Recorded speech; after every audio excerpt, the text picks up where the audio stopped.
Welcome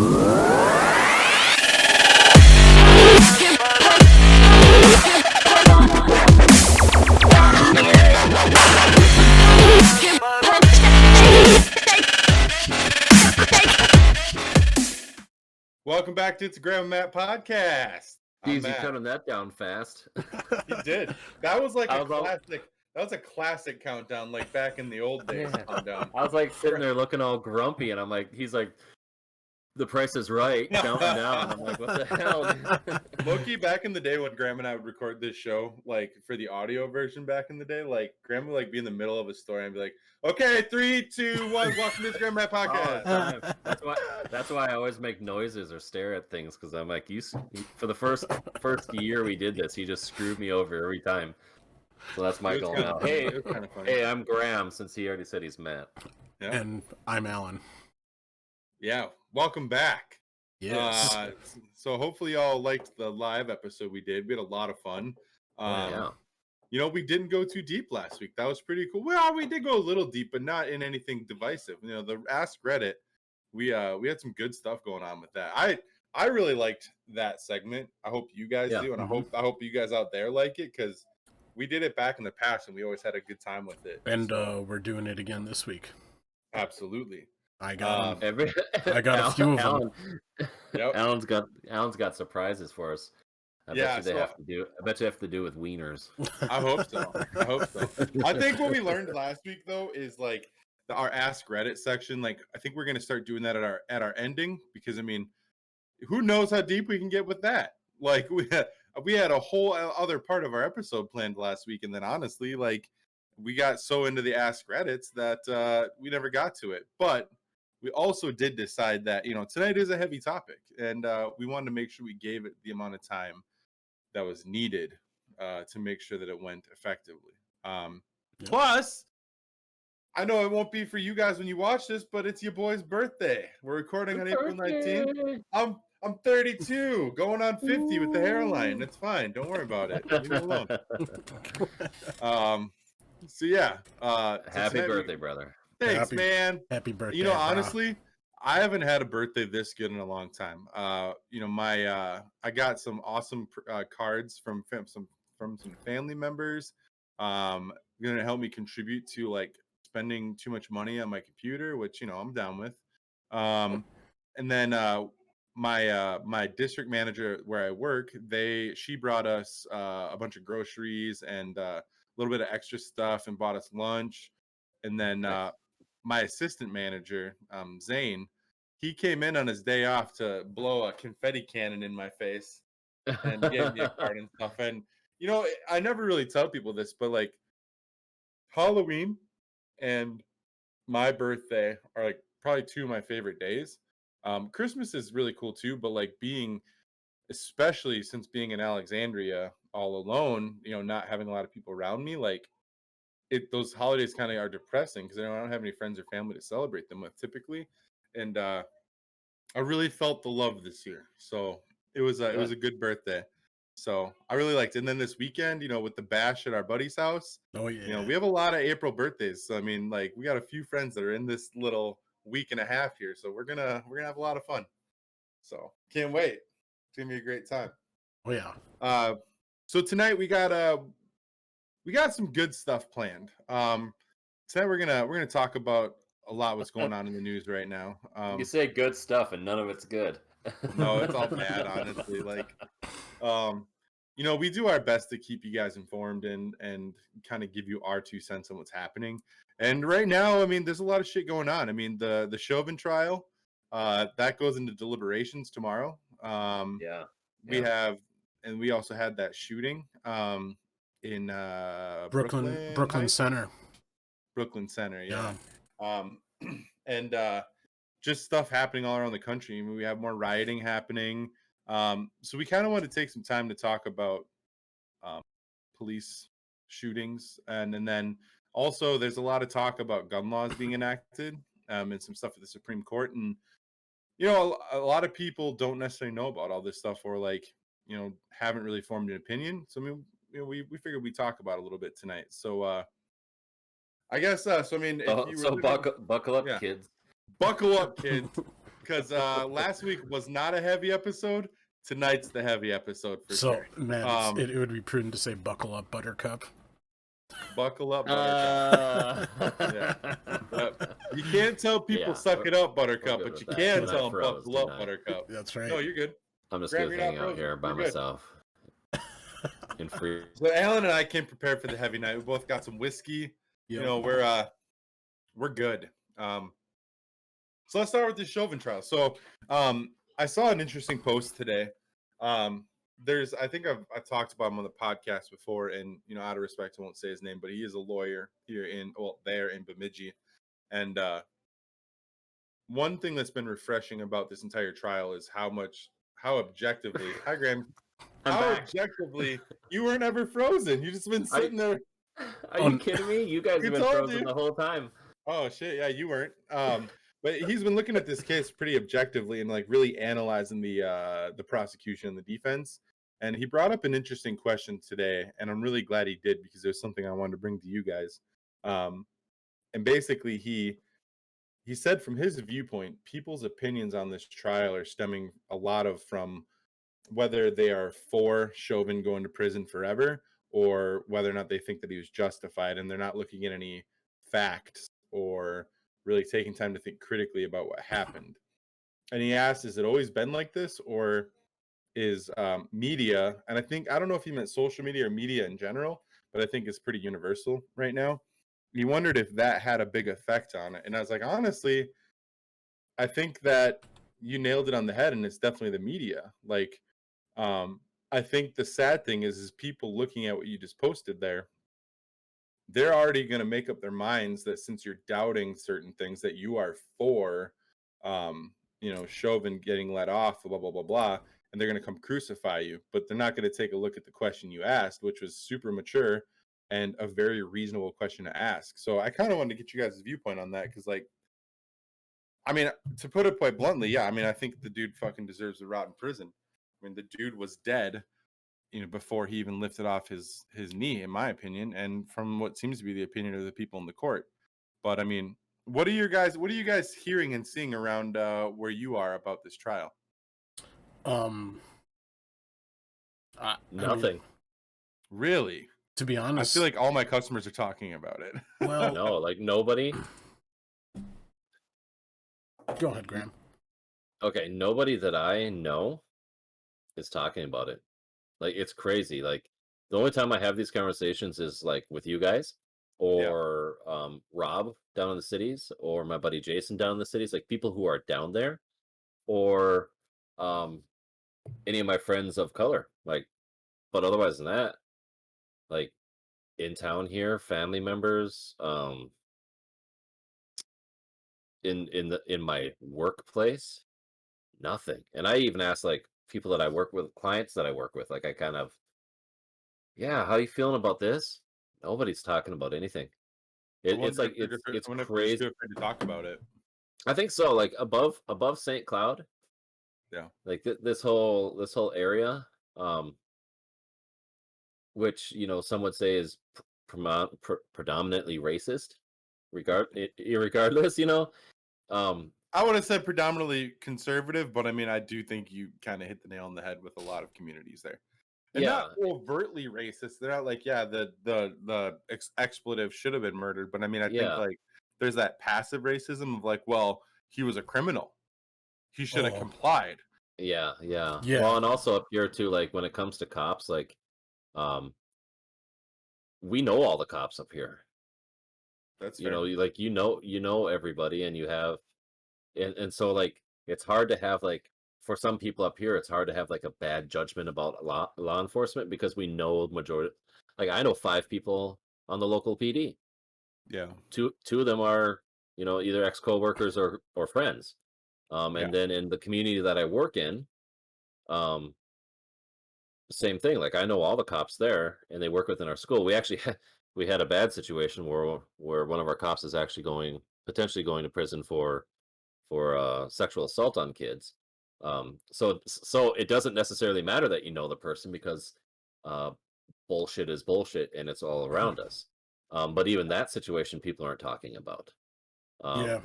I mean, So it's weird how it's not like a topic up here when I feel it's going to set a precedent on what law enforcement looks like in the future potentially. I mean, we've seen this before and it hasn't done anything. The cop that shot the kid in the back down in Florida. I mean, he ended up getting his time because he was a douchebag regardless, and that came to be known years later. Yeah. But like this should be a huge deal, and I know that it is across the country. But up here, not so much. It doesn't feel like it so much, at least. Yeah, but I'm also not crazy interconnected with this community here that I live in. I mean, it's kind of like same thing for me, like in the area I live, which isn't that far from Graham. I mean, like pretty much all of them, most of them up here, like there are a lot of back the blue type supporters and stuff, and the same thing is like we know a lot of the we don't have cops in our area. We have deputies, and we know a lot of the deputies. Like actually, one of the deputies I know. I actually worked with him when I was subbing at the school here, and he would actually sub at the school as well. And like there was quite a few times that we worked together because we were both subbing at the same time, and it's like I mean to me, to me it's like it's sometimes like it's like you want to support some law enforcement because you know that they're good people and that legitimately have the best interests at heart, but then you see stuff like that going down in the major cities and you're like, man, FTP. I mean, I think it's unfair to, I mean, here's the thing, y'all know me, like primarily I tend to carry an attitude of FTP, but I mean at the same time, like it's hard for me to say that because I mean, have I ever been personally a victim of any sort of like shadiness by police? And I haven't. But like, I grew up in an area the same way. Like, I mean, I remember my dad. Like, I remember this one time. Like, I mean, my dad got pulled over, and I think he knew the cop, and like let my dad off with the warning. And I don't know whether or not it was because he knew him or anything. But I mean, like, same thing. Small town, you tend to know who the law enforcement is.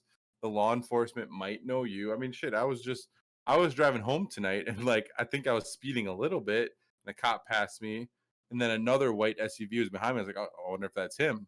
And I was like, oh, maybe he'll just let me off because it's my birthday. But like, um, it the weird thing is like, and this is kind of tangenting off into something, but like a lot of these things that we're seeing from these police are, simple pullover things. Like the kid that was shot. Well, he wasn't a kid, but the dude who was shot down in the cities now, like, you know, it was a simple, traffic stop, I think, that turned into something more intense. It was a bad tags, and something was hanging from his rearview mirror, which was a scent thing, a scent tree or whatever it may be. And no, so my question is, why did they take him out of the car? Well, I mean, there's a lot of questions with that one. A lot of pause, right? A lot of pause in that answer because when you look at like probable cause, and so I went to law enforcement school and I went to be a cop, and one of the things like this is the funny part is, I'm not a reactionary person. I'm a what would it be called? Dang it. If you're not reactionary, like I'm proactive. So I like to put you consider things first. Like, I mean, you're not reactionary. You're going to be more passive. Like, you're going to want to get all the information first before you make a decision. So like my professor always told me, is like, you'd make a great cop, but you'd make a terrible cop because I wouldn't make it in the field of just like the thin blue line mentality. And so like when I look at like probable cause, and I was always told this, like probable cause is the way for you to get in the door, right? The way for you to get into potentially having a criminal act. And so a lot of good things come from PC, meaning like finding kidnappers, finding drug dealers and things like that. But a lot of really bad things come from PC, like identifying, potentially using race as an identifier. You see it all the time. It's like black dude was pulled over in a white car because that was the description of someone who robbed a store, a black dude in a white car. Okay, well that could be hundreds of thousands of people. Yeah. But you can use a bad tag or something hanging from a rear view mirror, because it's illegal to have something hanging from your rear view mirror in the state of Minnesota, or having your windows two tinted, because it's illegal to have your windows two tinted in Minnesota, especially your front two windows, and yada yada yada. So you use all these things to try to pull somebody over. The problem with PC is it often escalates. And here's two versions of it. You have this one where it was he had bad tags and something hanging in his mirror, and the kid had nothing legitimately wrong, right? Like he didn't do anything wrong. He legitimately doesn't have a past of doing anything wrong. He was on the phone with his mom trying to get the insurance information so he can be prepared for the stop. And it went south, and it never should have went south. Like no freaking reason that should have went south. Yeah. But now tell me this, when you sorry, go ahead. But then there's another one that happened like within the time frame where a sheriff pulls over a truck, and it's a drug dealer, and the drug dealer pulls out a AR-15 and shoots the sheriff in the head and kills him. So there's reasons to, like, the PC can be beneficial because you get to pull over some douchebag like that with an AR. Yeah. And then, but then that guy got chased by cops down the road and blah blah blah blah, and shot at the cops and still taken out alive. Yeah, I think you hit on an important point there. There's so many weird things there where, like, this kid with this girl, it just, I don't understand the escalation. And the thing with being a police officer is, and I can be wrong, like I know a lot of great cops. I know a ton of great cops. I also know bad cops, and we've had a bad cop that I worked with. But the job is, like, your life is surrounded by fear. Yeah. And so, like, I can understand, like, some misjudgments, but you're in a line of field where you're not supposed to have misjudgments. Well, how many misjudgments can you have before, like, you have to consider whether or not things need to change? Well, that's the thing. There shouldn't be as many that's going on. And part of the big issue is like, if Graham goes out and has, let's just say it's a misjudgment. Not Graham's a douchebag, right? Let's just say I go out and I have a misjudgment because I worked, 4 12s in a row, and I saw 9 killings and bunch of shoplifting and kids on meth and all this stuff, and it just kicks your ass. And I have a misjudgment. Now, depending on that severity, right? Let's say it's falsely shooting somebody. A lot of times people are getting recourse by, like, it was a clean shoot, and then they get reassigned, and then they spend a few years and do some, bootlicking, and then they get back into patrol somewhere else. Yeah.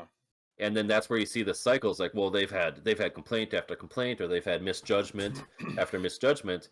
Well, I'm not saying you should be allowed misjudgments that take someone's life, but I also understand, like, how that could happen, but not to the point of, like, that you should still be in that line of work, or that the identity of being a law enforcement agency shouldn't change. Yeah, I mean, at what point do you start to see the pattern? Like, here I've been trying to dig up some stats here on the side while we've been talking, and so, like, what I'm seeing, without getting too heavy into the numbers and stuff, is, like, racial disparity in police shootings is unchanged over 5 years. So your risk of being shot by a police officer as a white person is lower than literally every other minority in America, with African Americans being the highest. And so I think about this video I saw the other day. I mean, because whether this is a good thing or a bad thing, what events like this, like the kid shot in the cities, or the 13-year-old that was just blasted in Chicago, right? What you end up seeing on social media is, like, people are going to start becoming, like, statisticians on Facebook, and, like, posting stuff to try and make you feel some kind of way, and it's just the reality. But, like, I gotta pause for 1 second. Yeah, Alan was just sucking on that white thing, just or space. It was space. Like, I mean, it could be anything. It could be a water bottle. It could be I'm gonna go sex toy for sure. My circle. Demonetized. We are not sponsored by Circle. We'd like to be though. It's a great product. There's this video of this white 61-year-old man, and like he's in a big old truck, and there's like 5 cop cars next, like surrounding him, trying to get him to like get the fuck out of his vehicle and stop him from escaping. And there was a cop standing on the running boards, like, "Hey, you need to get out." And the truck manages to get out and just starts speeding down the road, with this cop just still chilling on the running boards. And it makes me think, like, I mean, like this guy in the city is like, I mean, it wasn't armed, like he wasn't trying to pull a gun out or anything. He was just trying to get in his car and run, and then they fucking shoot him. And like, here's my thoughts. That's it. Like, where's the disparity, right? If it was and that's where it makes you wonder. And I'm not gonna say it is, but it makes you wonder that if it was a black guy in that truck with a cop hanging off of the wheel well or whatever he is, the stepping boards, with a gun in his face telling him to stop, do you think that they would have gone a block or two down the road before he would have stopped? They would have iced I think he would have went 2 feet and he would have iced him. Yeah. And that's the problem, is like, I mean, it's the reaction that has me kind of shook about this, because like the gut reaction was this dude's trying to get back into his car and escape, which is wrong. Like, but I mean, then the first instinct is we need to tase this person now. Sure, might be standard procedure. I don't know. But then like this cop doesn't realize that they're pulling out their gun. And like I've seen a lot of videos since then, because I mean, I'd say the benefit of this, I hate to call it a benefit because I just feel like I'm undermining the death, but like a lot of cops are coming out and saying, look, you are giving us a bad name because of your ineptitude. Like, we go through training on this, and in the heat of the moment, that's where that training comes in. You know, there's very specific places where you put your gun, a very specific place where you put your taser, so that you never make that mistake. I mean, correct me if I'm wrong, Graham, but doesn't the taser go on your non-dominant and your sidearm goes on your dominant? Yeah. Exactly. To not confuse the two, because they do fit, you know, and again, there's different taser companies and different styles and stuff like that. There's some that are like, someone was talking about, like, there's some that are striped but the stock looks like a normal 9mm stock, which is true because it's ergonomical. It fits like a gun. It is a gun of sorts. It's a non-lethal weapon, but it could be lethal. And some are full yellow, you know, because you need to indicate too, like sometimes you might be in the moment, right? Like severe moment, let's say. But that's the thing too. Like I find it hard to believe that I accidentally grabbed my taser with my non-dominant hand. That's hard for me, because like, where do you put your keys? You always put them in the same freaking pocket, right? Where do you put your wallet? You always put them in the same pocket. The wallet identify for sure. I mean, like if it's in, like I remember when I was in high school, I was in a psychology class, and like our teacher said, all the boys in the room, put your wallet in your left. We'll put it in the opposite pocket. I mean, most dudes put it in the right back pocket, I feel like, but like put it in your left back pocket. And he's like, it's weird, isn't it? Like, it's real weird because you're not used to it. And so like, I just think about how long that officer must have been on the force. How many times they may potentially have walked up to a car with their hand on their sidearm, which, whether I like it or not, seems to be kind of standard procedure because you have to be ready. But like, to make that mistake after that many years in the force, it seems stupid. It does. I want to say 50, but I feel like that's an unfair statement to the police officer too.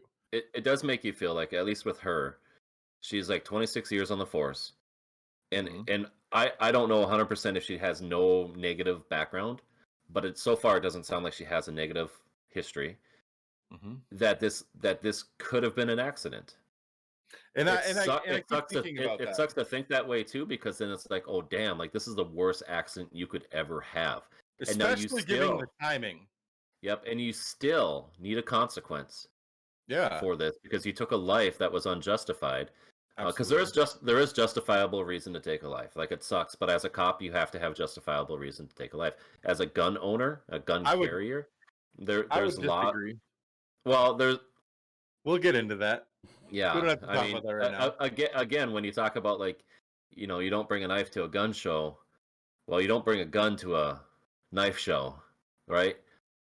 You don't want to. Alan, don't forget about this because we're gonna need a call back to this when I have something to say about it. But now is not the right time. But I just have a hard time. I also have a hard time. I still have a hard time, like being a cop or anything that we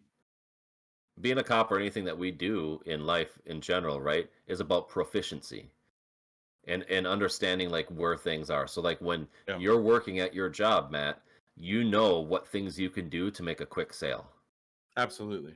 Yep. And you practice it to make that quick sale every single day. I know at my job what I need to do this or that. Mm-hmm. Being a cop, being a firefighter, being an EMT, being these emergency support people, you are trained over and over and over again to be proficient so you don't fuck up. Yeah, absolutely. Now fuck ups are going to happen, but for the amount that they're happening or people are claiming that they're happening is bullshit. I think it's bullshit. And so like one thing I'll say about this, and we can talk about it again too before I get to like the next point with it, but like I personally think that this police officer will get away with this. Because on the idea that it was a mistake, I do think that she will get away with it. Now, here's the thing that is a little sketchy for me in my mind about this whole situation. Not sketchy, but the part that has me kind of fucked up. So like when George Floyd was murdered, obviously we saw all the riots, across the country, right? Mm-hmm. I understood that, and I understood why, and I didn't hate it. Honestly, my mentality was, you know what? You're gonna oppress a group of people for so long, they're gonna revolt eventually, and I think that's what we saw, truly. And that's been my opinion since it started. Like people like I get the protest, but why the looting? And they don't think about the fact that even after the looting and rioting stopped, and it was literally just peaceful protests, that they're still getting maced in the streets. But I understood, and I didn't hate the idea that they were looting because fuck it, I don't care. I blame white people for the looting. I don't blame. Well, I think there's so I think you kind of have a point there, but I think that there was looting of opportunity for sure. But at the same time, like there's chaos looting created by non-protesters. Yeah, I think that there's looting in general. And don't forget about umbrella and gas mask guy. Yeah, like the thing for me is like, the way I look at looting is it's symbolic, right? So it's revolting and tearing down a system that has failed failed society in a lot of ways. Does it suck for the small business owners and stuff? Yeah, I'm not going to deny that, but you have to look at it the greater scope of this. A lot of this has to do with a system that failed these people and has been instrumental in systematic racism, systematic oppression for a long time. So I can't say that I'm not saying go out and loot, but I understand. Yeah, well, and you're not going to make a change by whispering. You're going to make a change by screaming. Wasn't it? Yeah, especially if you've been whispering. Especially if you've been whispering for 100 years. Wasn't it Martin Luther King that said that rioting is the voice of the voiceless and oppressed? Yeah, but he was also against rioting. Oh yeah, he totally was. But he also, you don't have to be for rioting to understand why. Yeah, true. Yep, I'll go. Like I wouldn't say that I'm going out and advocating for rioting, but I'm sure as hell also not saying. I'm not going to say. Yeah, I'm not going to say don't riot. Because I'm like, I understand why you're rioting. Mm-hmm. I don't think you should. I wouldn't even say that. I was like, I personally don't think that rioting is the best thing to do, but I'm also not going to tell you to stop because you know what? I understand why you're doing it. This is what happens. But and you also have never been in the place to understand the emotional capacity. 100%, and that is I'm glad you said that because like it's funny to me. Because the people with the most to say about all of this have no way of understanding. No, like the people are saying like, all they're doing is rooting and rioting.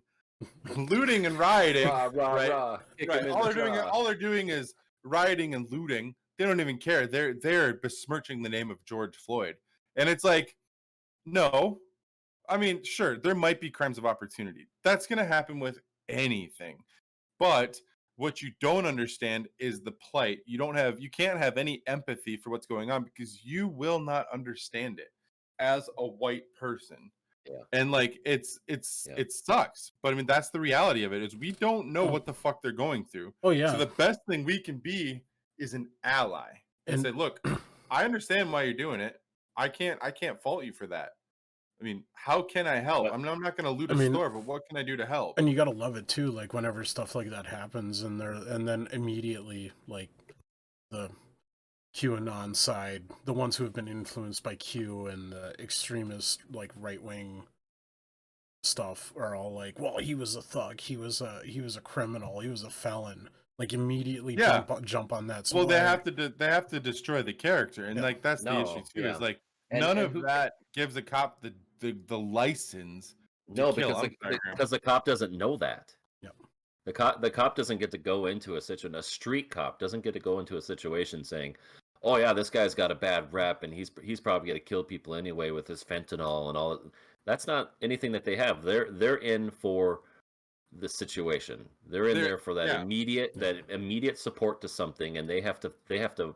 This is the hardest thing about being a cop, is you have to just go at a whim with everything and and you have no prejudgments. You just have to make judgments in that moment. And so like some of this mess up stuff, right? Like they're like sometimes being too aggressive, or like when you pit a wrong car, you pull the wrong car over, those are natural mistakes. And again, the job is so stressful that it could lead to this type of stuff. But there's no judgment. For me, there's no allowance there to say he was a thug. Okay, so if he was a thug, you didn't know that until 20 hours after he died. And who cares? That, like, if it doesn't that matter. person wasn't a thug doesn't mean a thug doesn't mean that they need to fucking die. Yeah. And this again, now you look at a George Floyd thing, which the riots weren't just about him. He was just another stepping stone of fuckets. And so when people are like, "Oh, they're tarnishing the name of George Floyd," it had nothing. It wasn't fully about him. He was just another number that people are like that caused more heartache in our country. He was like probably like I would say like one of the ultimate catalysts of everything.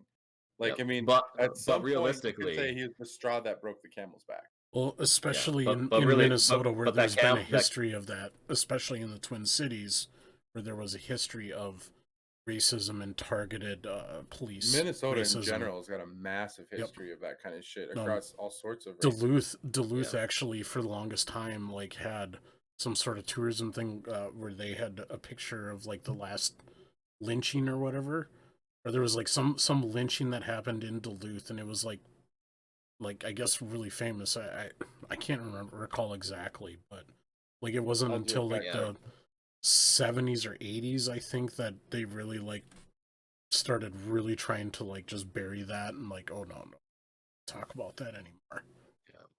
I think people just need to be. I think if change is going to happen, I think we need to have the understanding of, one, law enforcement is not paramilitary, and we have paramilitarized them. You know what I'm saying? We militarized them. Yep. Yes, and they are not, and we have allowed them to become. So that takes away the public servant mentality, because now they have this authoritarian mentality over us because we have given them this opportunity. When people talk about like defunding the police, I don't think is the right thing, because we need law enforcement. But we need to have a different version of law enforcement, right? We need to have the community policing mentality of law enforcement, not where we're at right now. I'm gonna have I have a rebuttal to like your defunding statement there. Like, like when you hear defunding the police, we're not talking about like completely wiping out police forces. We're talking about taking the funds that go towards like militarization and that kind of stuff. Like, they don't need more M16s and Spaz 12s and tanks and APC troop carriers. What we need is more training on how to diffuse situations, and that means like sending in like a trained like crisis worker to deal with like a potentially dangerous suspect. So like that's what we mean by that's what it's meant by defund the police, not that we're getting rid of it. It's not a rebuttal to what I'm saying, Alan. It's an addendum to or what an I'm addendum saying. or a clarification. Because I'm not in disagreement of that at all. When I say that we should not be militarizing our police, I think it's horseshit that we have that opportunity for these people, and it makes sense why the people want to militarize themselves to protect themselves. Yeah. Like I remember when I was a kid, I don't even know what the situation and that's was. a whole other topic. Now Graham's frozen. No, he's back. He's back. Just came I remember when I was a kid, I walk outside and there's like this cop walking past my house in full ass SWAT gear. And I lived in the town that had a population of like 360 people. I'm like, what the fuck is happening? And it was like an armed standoff, and I don't even know. But like, what I was getting at with this, to kind of bring it back full circle to this part of the topic, is with the Chauvin trial, a lot of people are concerned now that because everything that happened with that secondary shooting is that it's going to affect the judgment of the jury. Yeah. I mean, if they're following proper protocol, that jury is sequestered but they're not. So they're not. They're not cut off. As far as I've read, they are not cut off from everything else. Because they were just told this week that they need to pack their bags and be prepared to, not be done with their judgment until they've all concluded, like they're all on the same page. And so no, they're not sequestered, and that's the thing too. Like, and I'm not saying like, like that's too bad for Chauvin, right? Like, I mean, another black kid got shot by a cop. Okay, so that's probably gonna like could skew some of the judgment. But it does suck because it's not going to bring change then, because that's going to be the answer. Is like, oh, well, because of everything that's going on, this is why I got this judgment. I don't know. I think that's the hard part when you look at all this. Is like, we can talk about defunding with the police. I don't know what Alan's doing. Are you crumpling paper? I think he's opening a circle pod. Jesus. Yeah, and I had muted myself so it wasn't on the video. But we all heard it and called you out anyway. I saw something today that made me think too. It said people are asking for justice right now, and the word we should be saying is accountability. Because I mean, like, the thing is, saying accountability is different, because I mean, a lot of times, if you look at cases like Breonna Taylor, or countless people that have been murdered by police, and I say murdered because I don't believe that these were times where they should have been killed. You had the Philando Castile down in the cities as well, murdered in cold blood in front of his significant other and his daughter. And that was captured. And that was captured on cell phone wasn't that also live streamed to Facebook when that happened? Yeah, I mean, these people were murdered by police. And on one side, like, they were never held accountable. There's no justice, but they also weren't held accountable. And the problem too, and I think this is kind of like a breath of fresh air in this particular case with Chauvin, is, normally police officers don't, like, there's that brotherhood factor. Like, we're not gonna do anything to get you in trouble. Like, they have like that mentality of we stick together. But what's interesting about this trial is you're seeing people from the force saying this wasn't protocol, this was not correct, this should have never happened. And I imagine it's the bane of police officers' existence everywhere. I mean, I have friends on Facebook that are spouses of police officers, and I can't say that these police officers are bad. I mean, they're great people, but like, these people are like, we got to change our names on Facebook now because people are going on to police officers, finding out who their spouses are and everything, and we could be in danger. And it's hard for me to sympathize with that. Like, I sympathize with it, but I kind of do it with a chip on my shoulder. It's like, I mean, what did you expect? like cops are being murdered, or sorry, cops are murdering people, and I don't see the best thing that could happen is your spouse, who's a police officer, should be going and saying, yeah, this was murder. And like, I have an uncle who, like, he told me once, like, he said he treats everybody as if they're a 50-year-old white male, which I think is a racist statement in itself, in my opinion. But he says, I treat everybody like that, so I'm fair. But like, he's literally said Dang. about all these shootings, What? he's like, yeah, and he says about most of these shootings, like, yeah, I mean, I would have shot too. It's like, why? Like, I mean, he's like, the Castile shooting, like, I did think that one was a little suspect. When like, that one was the only one? Just one? Are you fucking kidding me? Wow. And so, like, to me, it's just like, I mean, if you're saying you're scared for your well-being because your spouse is a cop, what is your spouse doing to drive change in their environment? And if they're not doing anything, it's hard for me to sympathize with you. No, if they're not doing anything, then they're part of the problem, and they're just adding to the problem. Well, and that's the part. So it's like when my my professor, my teacher, who passed away, he was a BCA guy. When he told me that I'd be a great cop, but I wouldn't be because I wouldn't be able to follow the thin blue line. That's what he means, is that I wouldn't be able to just step back and support my fellow officers in their wrongdoings, because that's what you do. And there's that's terrible that he would say that should not be the case. You should be holding your brothers accountable. Yeah, and that's the part, you can't hold people accountable within that system because that mentality doesn't allow you to. That thin blue line mentality doesn't allow you to do that. In reality, the thin blue line shouldn't exist at all. If they're supposed to be enforcing the law and being officers of the peace, then they should also be they should actually be holding themselves to a higher standard. Mm-hmm. But when you think about law enforcement, so like when you were a kid and you played cops and robbers, right? Or you played quote unquote cowboys and Indians, right? Mm-hmm. When you like, those were things, right? Mm-hmm. So that's not me trying to be racist. It's just that those are things that kids do. We grew up doing. Yeah. Grew up doing.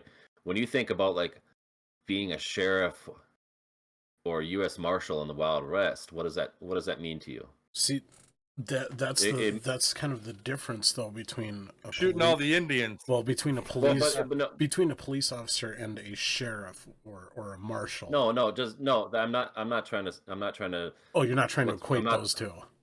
I mean, I'm just trying to say, tell me what being a U.S. Marshal in the cowboy days means.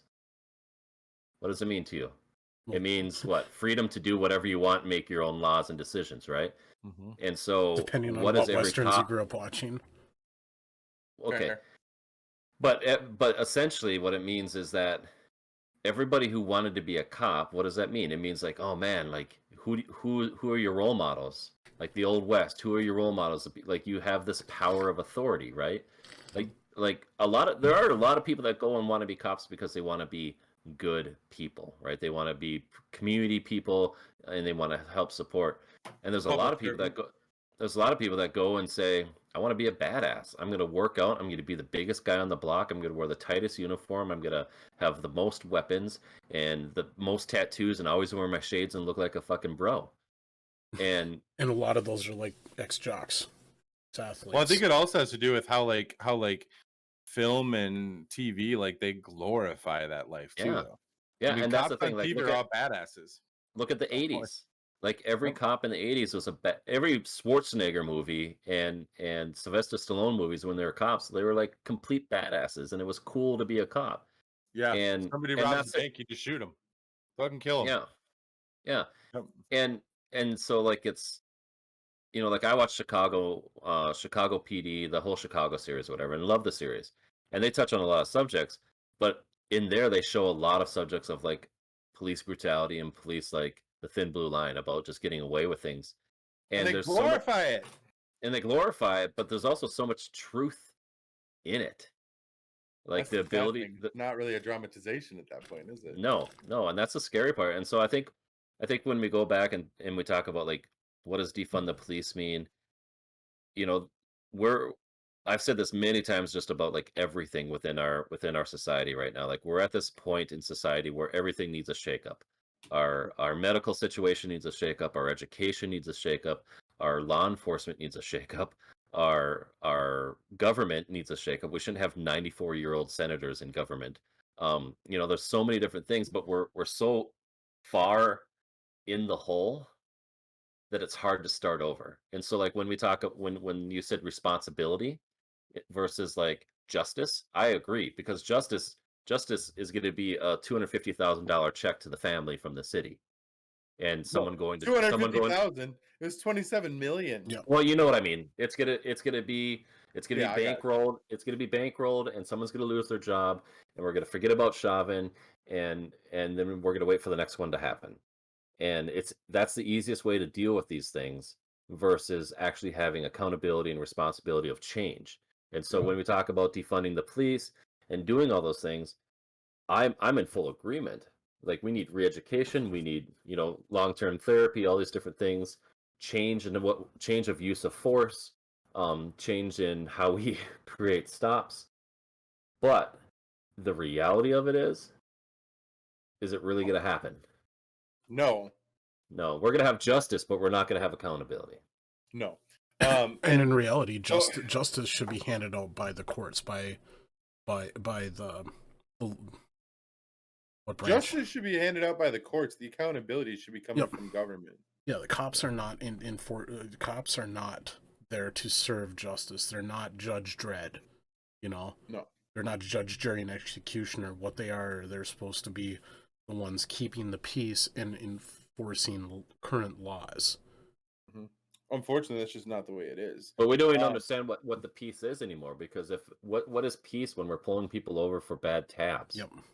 And actually, what is peace for pulling jaywalkers over? And like, that actually, what's the peace in that stuff? That really kind of like leans into like something I had learned like from one of my bosses. Is he and I, like, we talk all the time about like politics and stuff like that, and he brought up, like, originally police officers were created by cities. Like they have a lot of origin in London, where they were created by the government of London in order to enforce taxes upon people. It's like, oh, you don't. Yeah, they're called bobbies. Yep, and so like that's the difference between like sheriffs, and police officers. As sheriffs are legitimately, like, they were created as a way to enforce laws and like enforce justice, enforce the will of the courts upon like the territories and stuff. So like the American sheriff system is a lot different from like where we get our police system from, which is from the European, from Europe, really. Oh yeah, they're called bobbies. The ones with the weird top hat. A lot of them still look kind of weird like that. But I mean, I'm glad that you bring up. I mean, I guess this kind of gets us into our next part here. I mean, so like we're talking about like gun legislation and stuff coming down. So, to kind of give some more insight into that, one of the things that we were talking about when we were planning this episode is there was an article a couple of weeks ago. This is before I got sick and everything, but there was a situation where this old dude and his wife were having a conversation. They were arguing, they were fighting, having a big old argument, and he went and grabbed his handgun or something like that, a rifle, whatever. He grabbed a firearm, he put it on the table, and he's like, "I wish you would just kill me," because he was just sick of his wife nagging him, right? And basically, that kind of shook her to her core, and she left. And she's like, I need some time away. And like basically, what ended up happening was essentially like he went to like go to like get help because for his psyche or whatever, and the cops basically lied to the wife, and they're like, look, he said we could come in here, blah blah blah blah, and they took all of his weapons away. And so basically, this is in appeals right now. It's going up to the Supreme Court. And the Biden administration is being pushed to say that it's okay for law enforcement to go in and take your guns without a warrant, to basically like in case of an emergency, or like if they deem you a threat to society, blah blah blah blah, or to the community. And like I was having an argument about this with one of the people in our Discord, and basically saying like, look, man, like you can take this at face value, like, oh, it's a public threat, but if you think that cops are going to do this responsibly, if they have federal approval, like this is going to affect minorities super disproportionately. Yep. Like, I mean, if you look at like Philando Castile, right? He told the cop, look, I have a concealed carry permit, and the cop freaked out and shot him. Yep. Right. Which is bullshit, because like you don't even have to. As a conceal and carry person, you don't have to announce that you have a gun. Nope. Right. And so it's crazy, like that you do the right thing in your mind, you do the right thing, and then you get shot. Like, and I wholeheartedly disagree. Like, it pisses me off. I disagree with it because I agree with you. It's going to disproportionate minorities for sure, because everybody owns guns, and there's and everybody and all the lawful people, minorities and non-minorities that have guns, are massive. I mean, massive numbers. But then to do this without a warrant, there's a reason there's a warrant, because you need a third party to come in that doesn't have any prejudgments on the situation to make the appropriate decision to say, yes, this dude is unsafe right now because of a mental health capacity. We should take his guns out of his house because we can't hold him. He's an adult. He can decline services. But until we know that he's not going to shoot himself or his wife, we think it's good to take the guns, or ask the wife to have a family member come take them. But you have to have a third party to come in there and say, like, you know, yes, we're going to sign a warrant for you to do this. Any other way? No, dude. Oh my God, no. That's so. Yeah. To be honest, so like it's. I don't want to. I don't want to trust a 21-year-old officer to come into my house that doesn't barely know how to wipe his fucking ass yet to take my guns. You know, and then the 60-year-old cop who's on his way out, who doesn't give a shit anymore, is tired of black people. Like, I'm not gonna.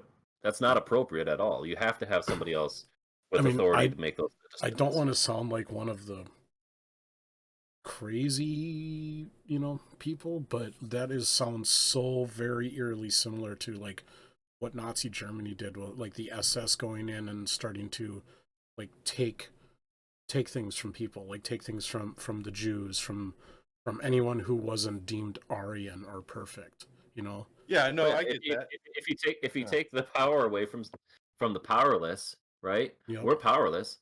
And we have our Second Amendment, which makes us have some thought that we have power. I still, you know, like I'm mixed on that too, because like I think it's a thought. It doesn't necessarily mean we have it. I'm gonna lose against the military and the police officers, plain and simple. Like, I don't carry guns because I'm gonna be a militia or anything. Oh, I'm going to. My 9mm is not gonna do shit. I mean, you're getting us into a rabbit hole, but it's a rabbit hole I'm willing to go into. Yeah. I mean, like, if you remember when we were talking about this during the Civil War episode, yep. I mean, like, it could happen. Think about countries like, if you think about like countries like Syria, or even like the Ukraine against like the Ukrainian forces and stuff. I mean, like, well, for example, in Syria, we can take out, like, the people can take out government troops. I mean, if they coordinate, it can happen. Look what happened. ISIS in Syria. Yeah, look what happened in Afghanistan and Iraq.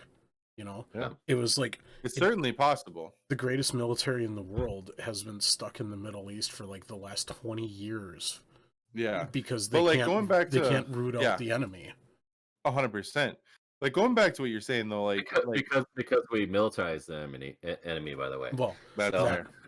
But like I'm really torn on this issue, because on one hand, like, I'm firmly like, absolutely not. Like, that is a massive oversight from the government to just go in and just start gun collecting without warrants. Because, like, you know, I like guns. You know, I if somebody was like, hey, let's take my AR-15s, and I know it sounds super cringy for me to say it like that, but let's just roll with me here. Like, hey, let's take my AR-15s out to the outdoor range and let's shoot some guns all day. I'm like, fuck yeah, let's do that. I'm into that.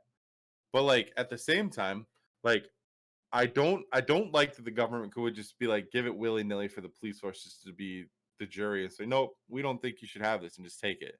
Because I think it's a shortcut to a gun grab. Now, with that being said, if the government were to decide, look, we are going to pass a law and we are going to ban this, and this, and this, and this, I don't really care.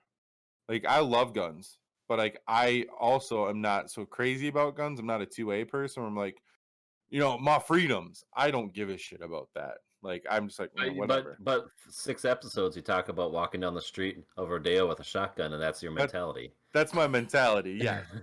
That is my mentality. I just think that, like, you shouldn't be a pussy liberal. Like, if like I think that, like, Do you own um guns? I have a 22, but I'm open to more. Like, I want a I, handgun I, I and said stuff. Like, guns. oh, I don't have guns. A, No, t- I don't a have 22 12. is not a gun. No, just Well, kidding. like, here's the thing. Well, like, I would, Jeez. but like the thing is like I don't necessarily love the people that are um like the government can't do that. Like, I mean, because I think there's a lot of interpretation that goes into things like the Second Amendment. But I mean, like, I, I don't if think. I'm legally able to own guns, cool, I'm gonna do it. Like, I love it, but I'm also not gonna be heartbroken. The government's like, no, because like I don't have that mentality that the government is taking away my guns to do something nefarious. Because I mean, I Yeah. think that Well, looking at other countries that have banned guns, it's not because they're trying to be nefarious. I mean, New Zealand had one mass no, but shooting, that, but and that, they're like, they're but gone, we're done. Like, that's the country and its citizens following suit and agreeing. We're that's we're fair. so we're so out of we're so disconnected from being a country Yeah, that it wouldn't work. Like, I don't disagree with that mentality. Think about that. Like, when we talk about, like, okay, and they still get hunting rifles. They still get to go hunting and all that stuff. Like, they have laws that work for that stuff. yeah, But so I think we have piss poor representation for gun owners. yeah, I think we have a piss poor government in trying to just deal with lobbyists versus just dealing with reality and trying to make things right. They're yeah. going where the money's at. Oh If I well, froze, I'm wasting my I time. mean, You're not. I'm gonna probably piss off some people by saying this, but the NRA is not pro Second Amendment. The NRA is also not your friend if you're a gun owner. The NRA is all Yeah. about money. They haven't been Yep. about the Second Amendment or the gun owners for like 30 years. Maybe when Charlton Heston was president of NRA, maybe they still cared a little bit about the gun owners, but no, it's all about money. Yeah, I mean, most of the people I know that are like really big into 2A, like I have a coworker who's like, he's really about 2A, but he doesn't fuck with the NRA. He's like, I No, don't like them either. Like, the thing is for me, like, I mean, I mean, this goes I'll back tell to you where the we're becoming too big and everything. We're becoming yeah, too separated from the originality of all of our stuff, right? The yeah, original foundation of everything that America is set on. Like, when it comes again back to economics, back to government, back to police, back to education, back to medical, back to gun laws, everything. We're so far separated that this is that wondering of, like, what's the next step for our country to be yeah, able to get to the next phase, right? The next yeah, phase of being this empire, because empires don't last. We see this all the time. Um, true. where are we at in that? Because it really feels like, for me, for a lot of this stuff, is like we're so disconnected on everything and so spread out of, like, what the originality was, that we either have to crumble or everybody has to get on the same page. And I don't see everybody Yeah. getting on the same page. Well, I will tell you, like, if it came to a direct vote to the people tomorrow, like, should we ban guns? I'd vote no. Like, I wouldn't personally want to ban them, but like, Not in this climate. no, and like the thing that annoys me is like I don't like the anti-gun argument of you don't need a 30-round clip to hunt, right? I mean, you don't, which is true, but I mean it does exclude things like home defense. But I mean, like I think like how often are you gonna need a gun for home defense? I don't think enough to justify that argument, but that's just my opinion. Because I mean, Again, ultimately, like again, again, you don't know until you need it. exactly. I mean, that's the thing too. Unfortunately, No, and I agree with that. Like that's the thing is I can say like I can argue like, and I have made this argument. When are you gonna need that? And it's like yeah, I hope I never do. I hope I yep, never need to do it. But if I do, I'll yep, be ready. And I get that. But I think like the biggest problem for me is that a lot of the violence we see, um, like even with cops, like so it's kind of a weird cycle. Like you have countries like Great Britain, like most of their beat cops, their traffic cops, they don't carry they don't carry yeah, guns, right? yeah. But they don't need to, because the citizens also aren't usually carrying guns either. And that's a problem in America, is every cop has to approach your car with a gun on, with their hand on their gun, because they don't know whether you have a gun or what your intentions are. And so it feeds a cycle of violence, because you can't de-arm the cops, because if you de-arm the cops, then the people could just easily start icing cops.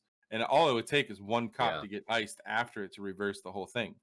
And so then people are also steadily increasing in terms of militarization. I mean, I can go get any, assault style weapon. And I know I'll catch flack for saying it like that, especially if somebody listens to this, but like, you know, assault style weapon. That's what they're called. That's what they look like. I'm just gonna call it as I see it. But like, if I Based on have, our revenue, no one's listening, so you're okay. right, but I mean, like, people know what I mean when I say that. Like, if I have a 308, that like a rifle in my garage for hunting, right? It looks very different than an AR-15. It looks very different than an M16. It looks very different from a civilian AK-47, right? Especially And one so, that is made to look like Call of Duty. exactly, because like that's the thing, is like people feel like they got big old dicks when they have a gun that has all these sweet attachments on it. That gun looks sick, and I'd love to shoot it, and I would love to have one. I think they're cool, but like the thing is, they get big old dicks about it, and like people are also steadily, as much as they can within the law, and even sometimes outside of the law, steady militarizing themselves. So when that kind of thing happens, and you have the threat of somebody who has, I'm just spitballing. Let's say they have a backpack with 10 30-round mags loaded up, and they go and decide to shoot up a crowd. What's the only reasonable response to people who could do that? Militarizing your police. Yeah. Yeah. So it's a direct response to what the people and that's the flaw of what we've done in society, where when we've made guns cool. When you said, like, I would love to have one because they're cool. Well, I have guns because they're a of tool. they're a tool. What am I going to use my guns for? I have a bird hunting gun, I have a deer hunting rifle, and then I have protection. Yeah. But they're not cool. Like my 12 gauge Enforcer. It's not a cool looking gun. It's just a gun for protection. It has a job. It has a tool. It has it to protect. Yeah. My We get 40 hard. cal, Yeah. my 40 cal, and my 9mm are one's a personal carry, and the other one's not, because it's way too dang big. Yeah. But they're there for protection, or target shooting. But I don't do target shooting because ammo costs way too much money. Yeah. But like, you know, I have an AR-15. It's an AR-22 Remington rifle, and it looks like an AR-15. There's no purpose to it. Right. Because it looks cool. Like, there's no purpose to that. Like, what's the purpose of, like, giving that to my kid and being like, hey, we're gonna go shoot pop cans with this military style gun? Because that changes the mentality of what that gun is and makes Yeah. you feel like a badass. And again, yes, I would love to have some of those guns too, and I'd love to shoot them, and I think they're wicked. There's two mentalities of gun purchasing. It's it's the people who are utilitarian about what they're going to do with it, the tools about it, and then it's this is badass and looks cool too. Yeah. I mean, I think that it's fine to be a gun enthusiast, though, too. Yeah, no, for like, sure. I mean, like Alicia's grandpa, rest in peace. He was a major gun enthusiast. I mean, he taught, like, he got offered to teach shooting for the Olympic team, for the United States. And so, like, he had an armory of weapons because he was an enthusiast. He worked on guns for people, all of that. And like, he was also one of the most responsible gun owners I've ever met in my life. Yeah. And like, for me, like the guns for me, yeah, I think an AR-15 is cool. I wouldn't buy one. But like, the guns that I'm interested in owning are guns that have like meaning. So like, I have my 22. Yeah, it's not a real, like, I'm not gonna, like, it's a 22. Yeah, But I'm it's just playing also with you. I wasn't no, doing I got you. But it's the 22 that my grandpa owned, Yep. and passed down to my uncle, and my uncle passed down to me. I want one of Alicia's grandpa's handguns because it's sentimental family value.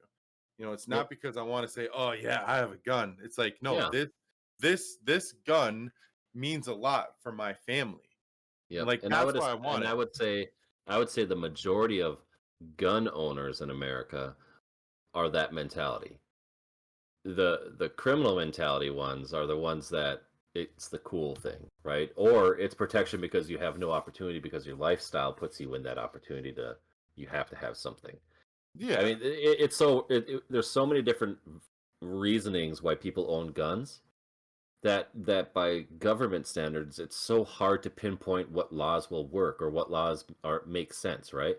Mhm. Because you have all the way from the illegal reasons and the terrible reasons to responsible, cool, like appropriate reasons that make sense and that are awesome, to out there in left field militia crazy, like some crazy people. And then you have like people like, man, like the Second Amendment is legit and we need to protect that. Like we have so many different variants of why we have guns in our country that it's so hard to determine how we would ever put laws against them that Yeah, either support the gun owner and consequence the people who are using them wrong. Like there's so many, it's so hard to like, I just don't think we'll ever get there.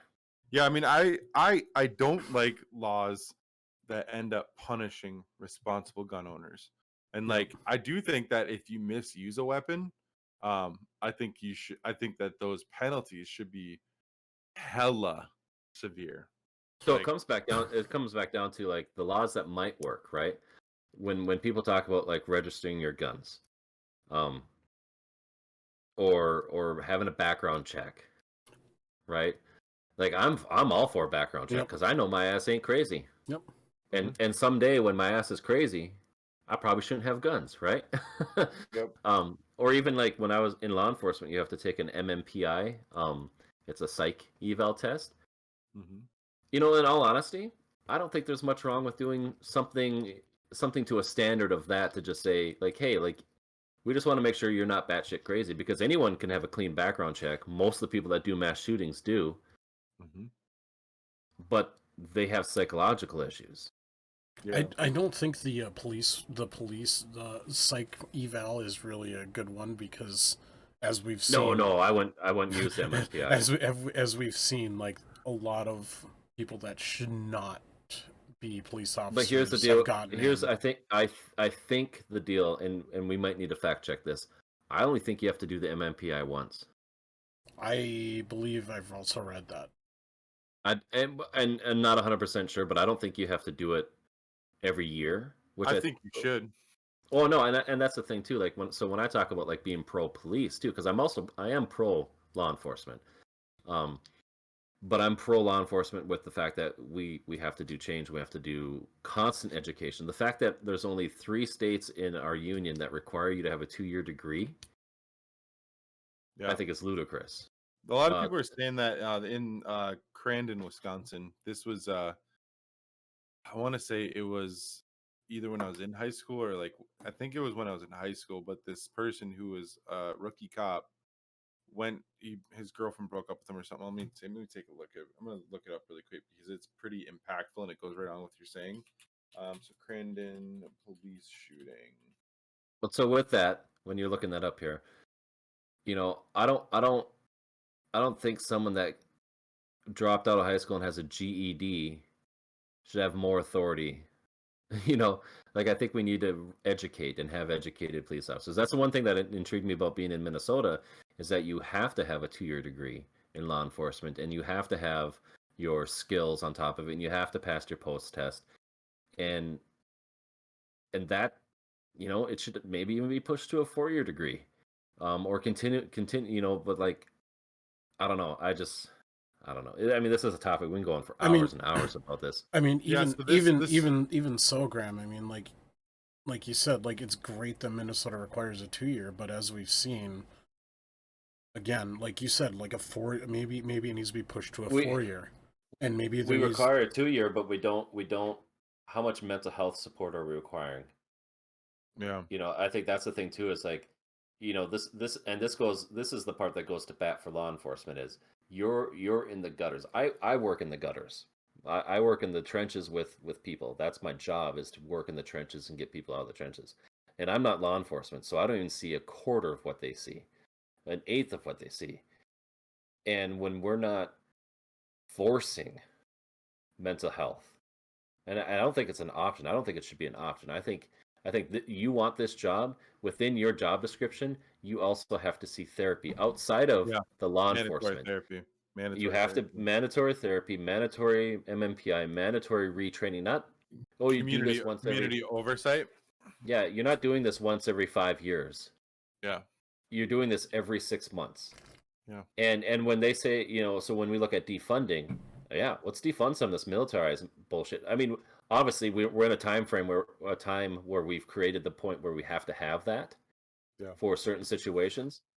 But if we get to the point of really making this about law enforcement being good and being trained and being mentally stable and rotating people too, you should go from a beat cop to a desk cop to a stadium cop to a beat cop to a desk cop to a stadium cop and a mall cop, or all these things. Because if you're stuck in one rotten mess your whole life, you're going to make stupid fucking mistakes and kill somebody when they don't deserve it.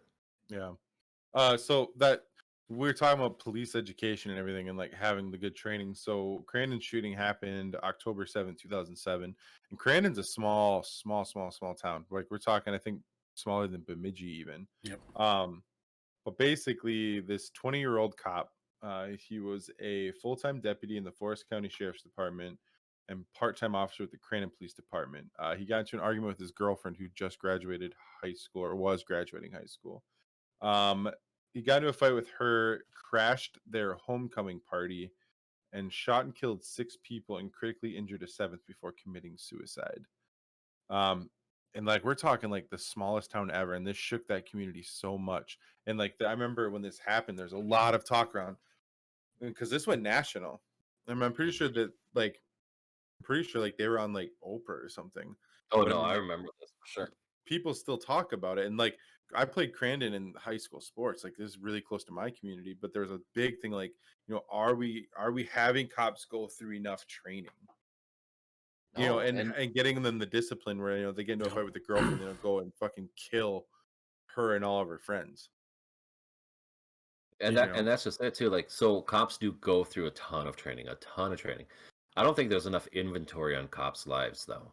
Like, I think if you're going to be a cop, there's not, at least internally, there shouldn't be much when it comes to privacy, right?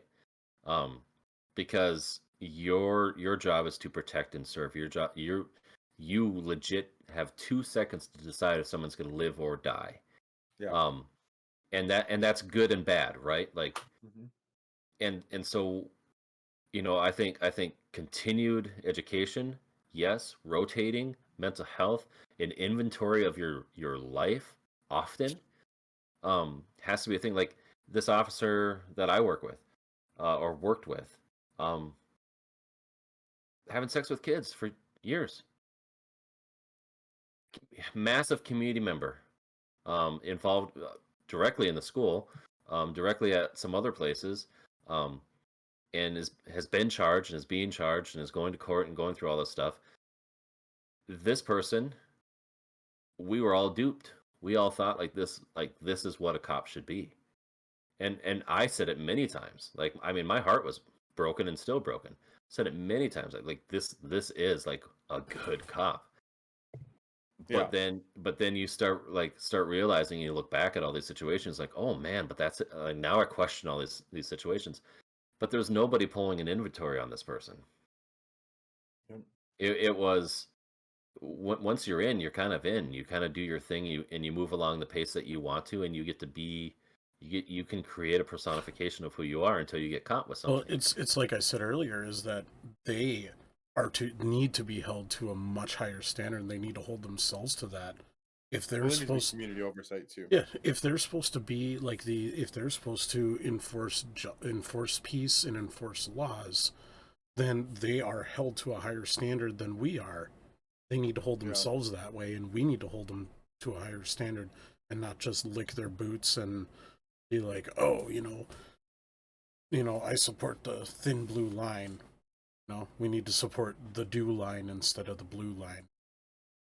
Yeah, I mean, I definitely am not a fan of like feeling like people saying like, cops should have our respect and our obedience right off the bat. Like, I don't owe anything to police at all. Like, they don't deserve my undying respect just because they're a police officer. I don't give a shit. Like, I'm not one of those people like, I sign your checks. I'm not that kind of person, but I mean, But it's also true. like you don't deserve anything from me. Like, I don't care. I don't care. Like, yeah, it's your, and like, oh, but who's gonna come when you have an emergency? Yeah, they will, because it's their fucking job, not because they want to, or because like they feel like, or like they want to be a good guy. It's their job. Like, people don't like, it's not like people are like, you know, you need to treat Matt with respect. If your phone breaks, he's the one who's gonna help you. So that doesn't give me any respect at all. And like, I personally, I don't think that I owe any cop any lick of respect, like, at all. I mean, they have a job, and yeah, if there's an emergency, they're gonna come and take care of it, but that's their job. Like, Yeah, I and don't that's the think that they're, profession that they chose to do, yeah. and and yeah, I don't disagree with that. And I'll be I think polite. Like, I'm gonna say, hello, sir. But I mean, like, I'm not gonna just like lick well, their and that's boots just it because they're a too. public Yep. servant. Like, Yeah, and that's just it. Like when you watch a lot of these videos and a lot of these things that seem to escalate, it has to do a lot with not people not respecting the badge feels it needs to be respected. yeah, I don't owe anything to And that badge.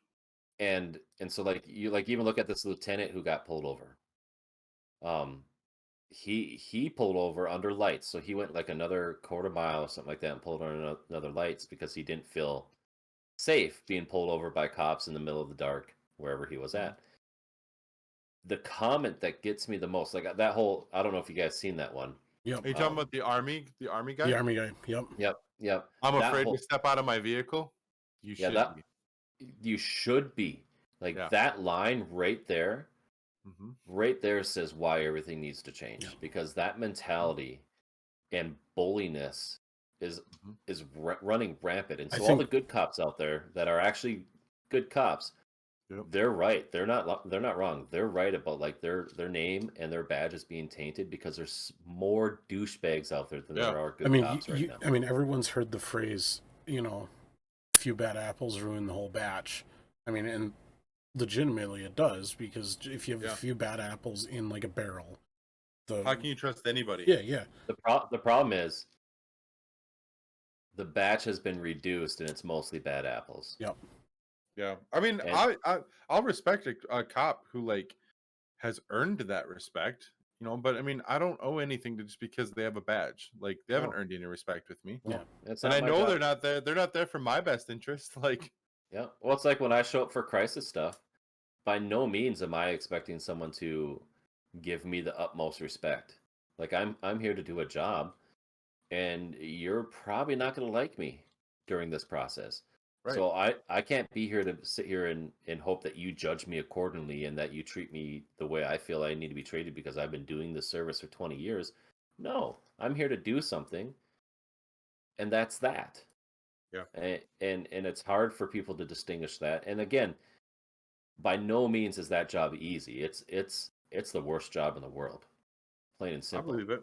Um, but again, that goes back to what are we doing to change things to support the worst job in the world? Because it's not ever going to be the best job in the world. So how do we Right. support the worst job in the world to make sure that these people can continue to do it? And then again, we also need to look at like how long should people do this job? Mhm. Um, or if we're not going to have rotations or if we're not going to have different divisions that people can move in and out of, right? Like, should you Mhm. be a beat cop for 30 years? Probably not, because you're going to see some shit. Mhm.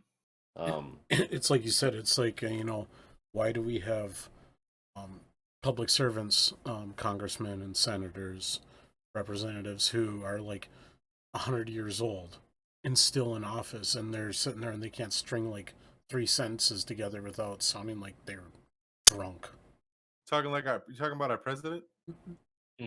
No, I mean, I know that's one of the Low criticisms blow. of Low him, blow. but low blow, but spot yeah, on. Yeah, you know, it's the same. It's the Spot same on. thing. You know, like why is like some dude has been elected to And Congress that has for nothing like to do 50 with years? that has nothing still to in do there. with the dude's character. That has to do with the dude's mental capacity.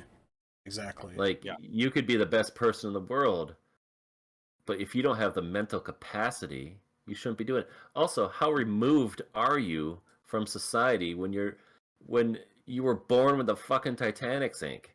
Yep. Like, Yep. it's just or you were writing laws like defending like segregation. Don't tell me that don't tell me that Nancy Pelosi is connected with the black culture in America. Nope. It's not a chance. So she could talk the talk as much as she wants. She has no connectability with these people to make actual change for them. That's a whole nother. It's actually a conversation I've wanted to have, but we're not doing it because we're finishing our gun stuff. Yeah. Actually, I would love to talk about that next week again, because like I have other stuff to say about like the trial and the riots. Yep. But you know, we can move to Ask Reddit. Yep. I know we've been at this for a little while. Yeah, let's just move this. Why don't we put a pin in this? Yeah. And maybe next week we'll do a part two, or in a couple weeks we'll do a part 2. Yeah. Because I got more to say too. But I mean, I don't want people to get lost in the sauce either. Yep. Yeah. All right, so we're gonna move on. Quick thing.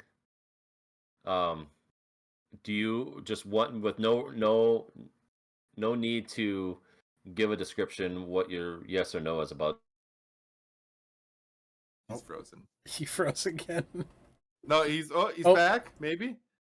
Okay, did he hear me though or no? No. You have to repeat now, that. Though. Great. Chauvin. Yep. How quick, and is he guilty? How quick will the determination be, and is it a guilty determination? Do we think that the jury's going to find him guilty, or do we personally find him guilty? How, not personally. Okay. How quick do you think the jury will find him guilty, or how quick will they come to their decision, and will it be guilty? I think they will come to a guilty, but I don't think it's going to be super quick. I think it's going to take a couple days. I think that they will rule him guilty, but I also think that it's going to go to appeals. Yeah. I think it's going to be guilty. But there's too much surrounding the case right now, and too much external forces on it that it's begging to be brought to an appeal. Yeah, I agree with that too. But I tell you what, I hate to see what it looks like if he's not. Oh my lord, we're chaos. Yeah. Anyway, so moving on to Ask Reddit. I've got some pretty good ones for you. Alan's got supplying the Reddit questions tonight. All right, love it. So the first because Graham's too old and he doesn't freaking understand how to use Reddit. So the first Ask Reddit we have is: what normal thing in your childhood did you later realize was extremely weird? Oh. Do you guys want an example? No, I think I can. Okay. Yeah, give us an example. Actually, what's an example? So, the top, like the poop knife. The top, yeah, that's one of them. But the top comment on it is: my mom used to have me practice screaming for help at the top of my lungs before going to friends' houses. I mean, that's pretty weird. I mean, it. That's a good idea. What's the logic? So they're not abducted and they don't know what to do. Yeah, that would be my guess. Oh. Or,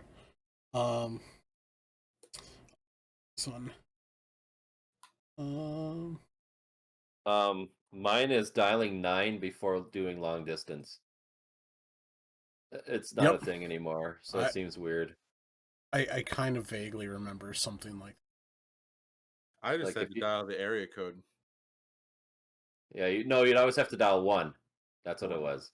1 and then 9. It's 9 to dial out at a school or a business. Here's a really good one. My parents didn't want to shout our names for dinner or to come downstairs, so my dad installed a literal doorbell in our bedrooms. So if we were needed in the kitchen, we were summoned by the, quote, child bell.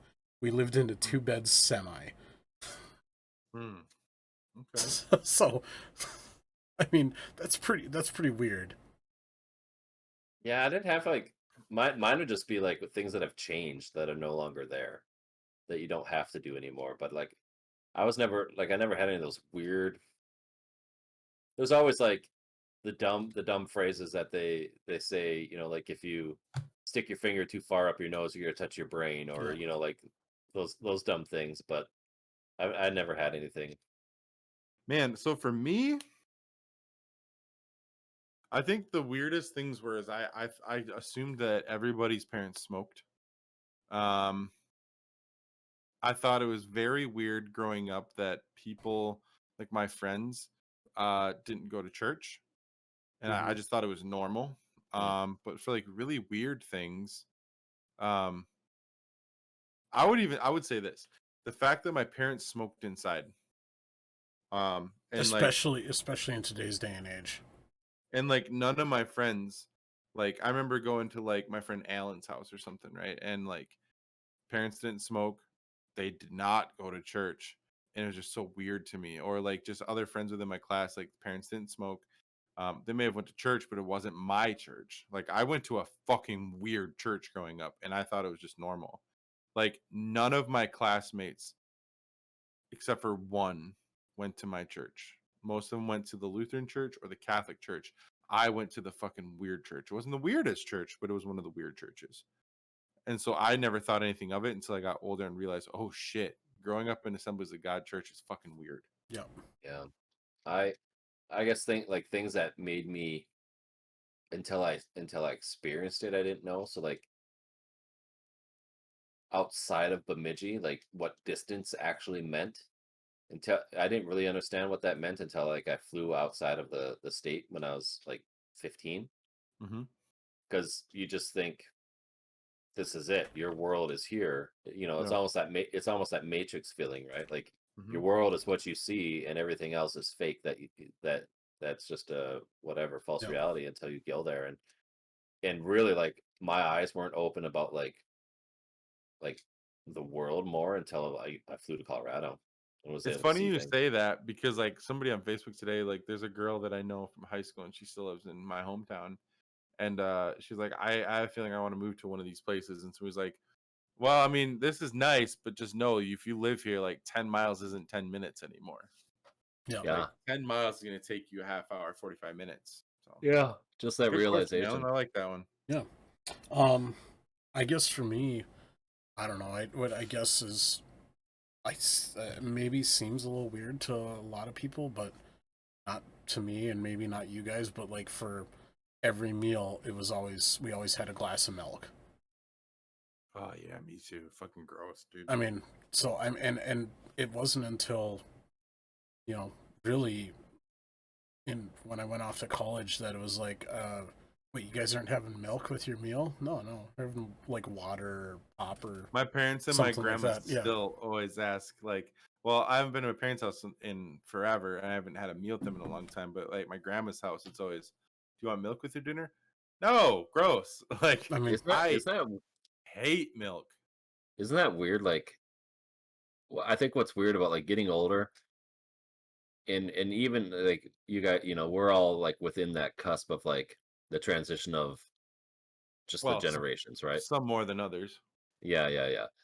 But like just all the things that I grew up with that no longer are normal, that were normal for 50 years. House phones? Yeah. Like all that stuff, dude. Like bunny ear antennas, house phones. Yep. The family computer? Yeah, well, we barely had that. Well, you're old, so you guys barely had computers when you were in high school. So no, really, like we had Apple, we had Macintosh 2s that we used to do keyboarding on. Yeah, exactly. Greatest, but like the greatest school computers of all time. Yeah, like just like I just think about that, like when you think about like the last, like when you think about everything like that changes, right? Like before automobiles, that last generation that had like none of the new stuff. What a crazy generation to be, because nobody knows that, right? Like I was watching Marquise Brownlee. and MKBHD or whatever. I always get his initials wrong, but he does tech review, and he's doing this thing called retro review right now. Yeah. And half the stuff on there, like he was talking about answering machines. I'm old enough to know that a time with no answering machines. Oh, And he's young enough to go, I've never seen an answering machine. Yeah. And it's just weird. It's weird was to his me mind to blown when there was actual like a VCR tape answering machine? Yeah, bro, you guys gotta watch it. You guys gotta watch it on YouTube. Like, I'll send you the link because it's really cool to see the stuff that he's going through right now. But yeah, I just look at that and I'm like, man, all the things like that that you were raised to like try to be like this is how you do things change so quickly for us because of tech. How about technology. having a dedicated tape rewinder? Never. Oh yeah. That. Like I remember life before internet. I mean, yeah, I do too. Remember what? Life before internet. Yeah. LOI. I didn't have internet until 1998. No. I was 9. I was 18. Oh God, you're old. This is gonna be really funny, but when I was in elementary, one of the things we had to do was like I was like in 5th grade or something. I don't remember. But like we had to do write just a little essay on like a website on the internet, and at the time it was when Comet Hale-Bopp had visited. So I was like, Mom, can we go to the Hale-Bopp website? And it went to the cult website, and it would just remember and it's still up today, so you can go see it. It's still like being preserved. Heaven's Gate, man. And I remember going to it, and my mom's like, I had to do something similar to that one time in school, and I didn't have internet at home until I was like 13. Yeah. But I remember we were going through internet, and I was young, and I was looking up something on Savage Garden because I was obsessed with Savage Garden when I was a kid, and something popped up and it said Savage Garden ate my balls, and so I remember I asked Mrs. Stone, Mrs. Stone, this says Savage Garden ate my balls. She's like, get off of that right now. That's inappropriate. And I was like, oh shit.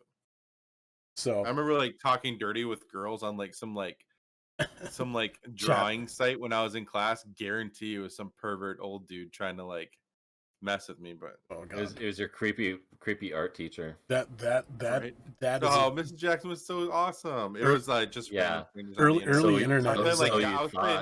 I was playing Yahoo games and I was playing pool. That's where I found it. Yeah, I never had any of that. Like when they talked about AMI. AIM. Yeah, I never ever experienced any of that. Oh, I did. My first experience with all that was MySpace, when MySpace kicked in.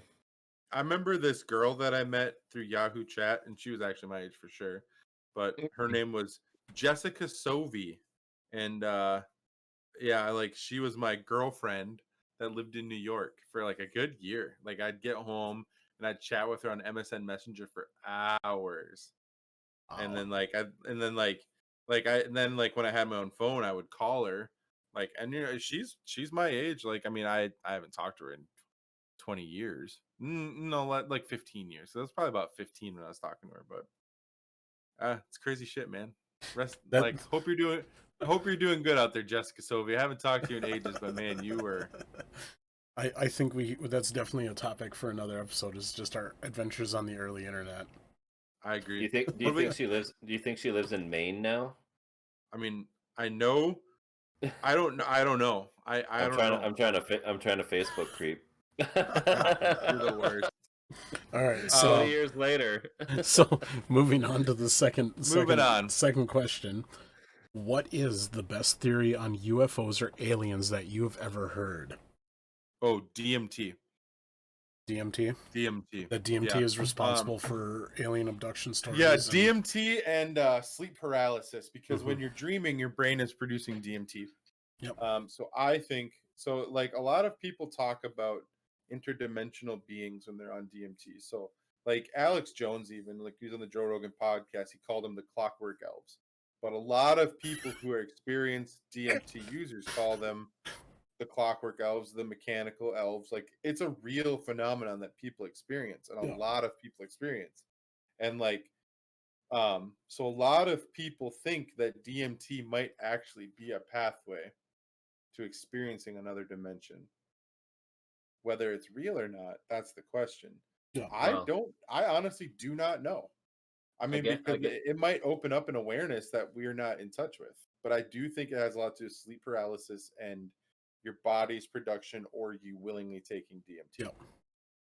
Yeah, well, again, we are supposedly, we're going to be known as the generation that missed out because we're not using those type of hallucinogenetics. Shit, you ain't. You ain't. I ain't, but I tell you what, like, not that I would absolutely do it, but like psychonauts and stuff like that, it's fascinating to me. Hallucinogenics have always been fascinating to me.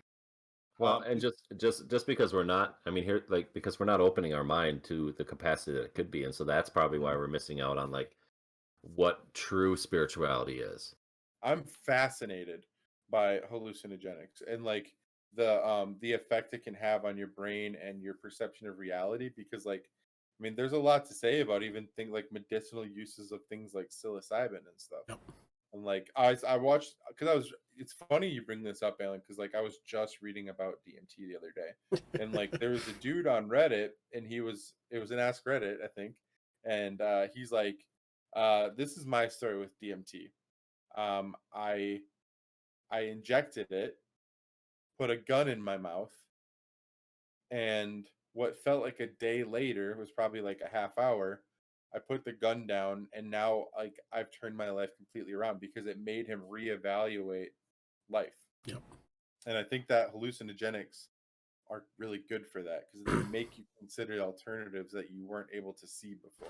Well, what was and, like people use them to like get off of like alcoholism and stuff. Well, what was it? LSD was originally created in order for soldiers to deal with what they called shell shock.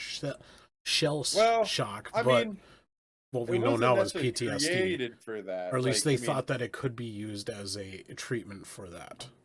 Well, I mean, I would think the government's first foray into that was like MK Ultra. I mean, that was definitely part of MK Ultra too. But MK Ultra was a lot about mind control with hallucinogens, which is fucking fascinating as well. I mean, terrible to do because they didn't even tell people they were giving them LSD. What that reminds me of is, if you've never seen the TV show Fringe, go watch that.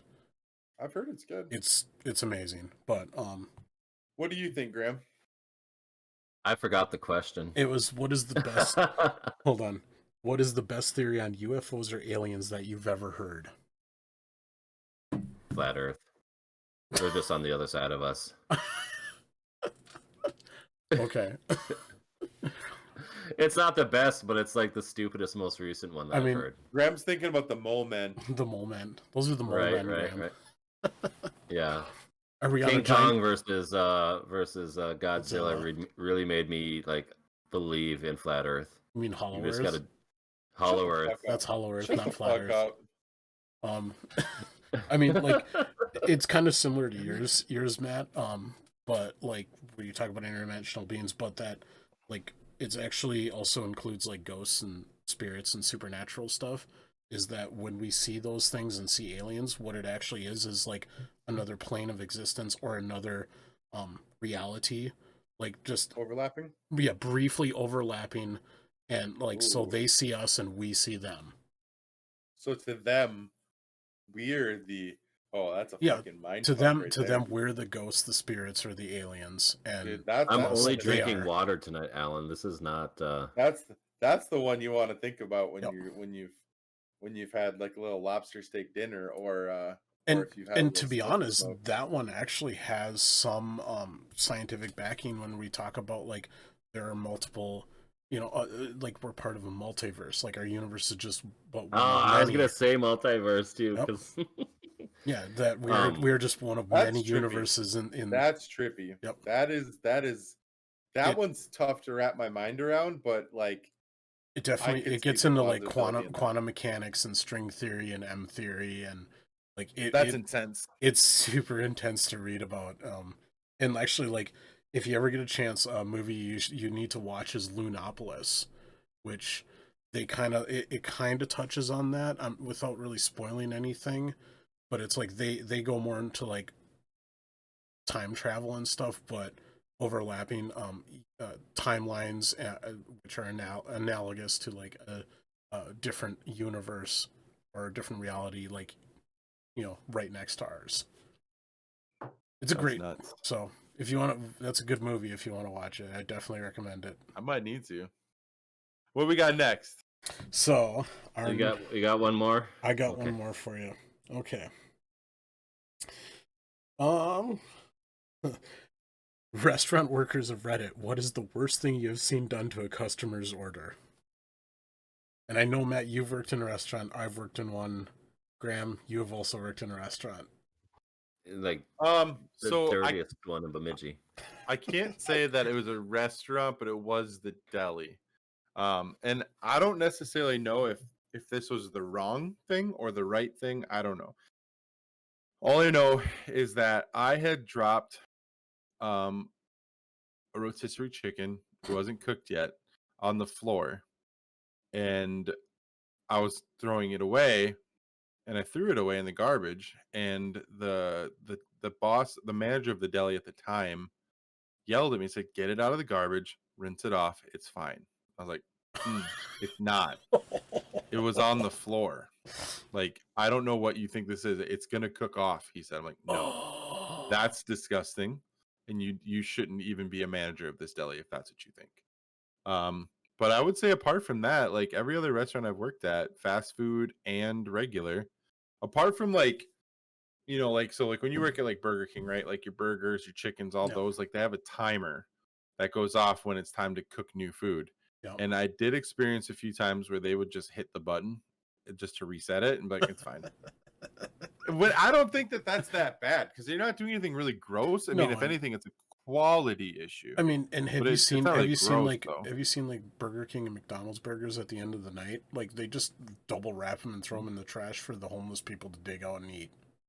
Oh, they gave them to us. Like whenever I'd get a shift at the end of the night, like they'd be like, "All right, you can make a sandwich," and I'd be making like quadruple Whoppers and stuff. Like I was skinny before I started working at Burger King, dude.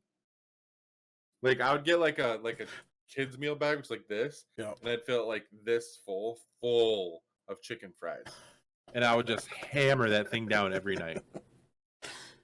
Good thing you didn't work at McDonald's. You would have been making like mega chicken McGangbangs there. Mm-hmm. Oh man, when I worked at Hardee's,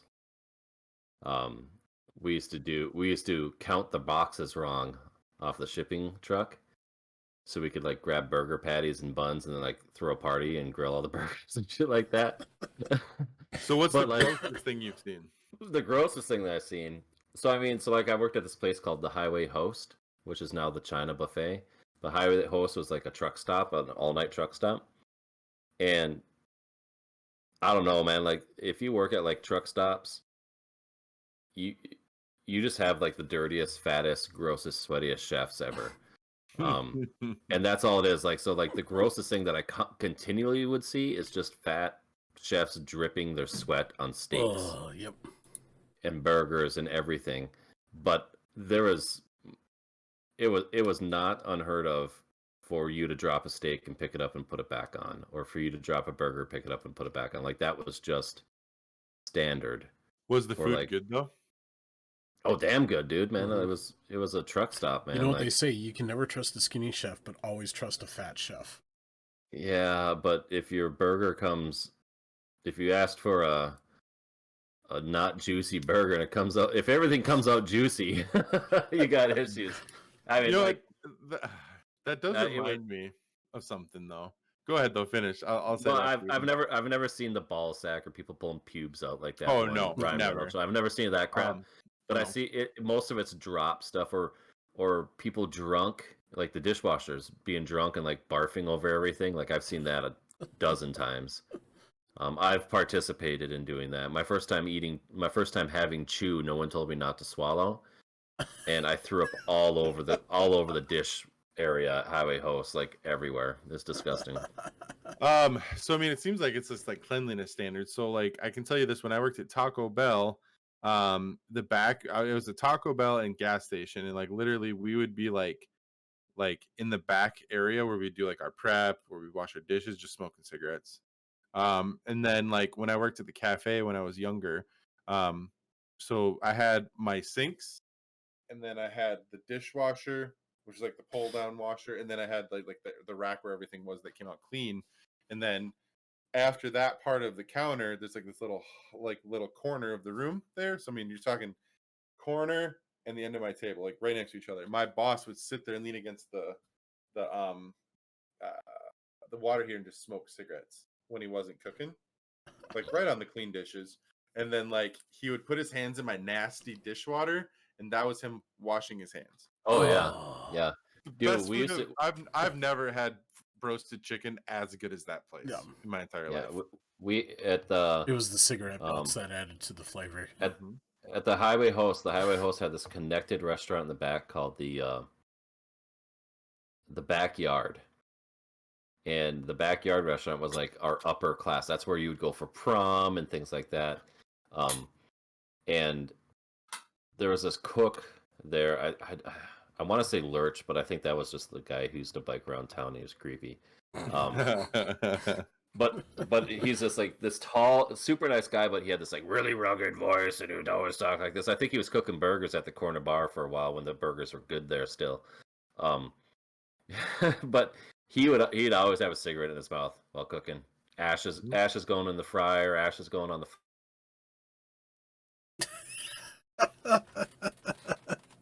The story was just getting good too.